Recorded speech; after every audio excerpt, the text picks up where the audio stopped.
वाला से शबीर हुसैन की रिपोर्ट के मुताबिक बूरेवाला मुल्तान रोड मर्सीपुरा मोहम्मद नगर के इलाका मकीनों ने वापडा के खिलाफ मुल्तान रोड ब्लॉक करके एहतजाजी मुजाहिरा किया, जिसमें मोहम्मद नगर और मुल्हका इलाका की आवाम ने कसीर तादाद में शिरकत की। मुजाहिरीन ने वापडा के खिलाफ शदीद नारेबाजी की, जबकि रोड ब्लॉक होने से गाड़ियों की लंबी कतारें लग गईं।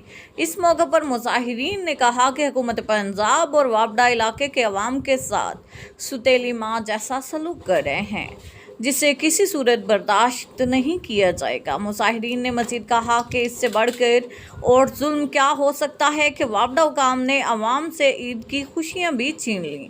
ईद के रोज़ तवील और बेहंगम लोड शेडिंग से कुर्बानी का गोश्त भी ख़राब होने लगा है। लोड शेडिंग से अवाम अज़ियत भरी ज़िंदगी गुजारने पर मजबूर हो चुकी है और इन करप्ट अफसरान ने हमारी ज़िंदगी अजीरन बना दी है। अहले इलाका ने तवील लोड शेडिंग और कम वोल्टेज का मसला फिलफौर ख़त्म करने का मुतालबा किया।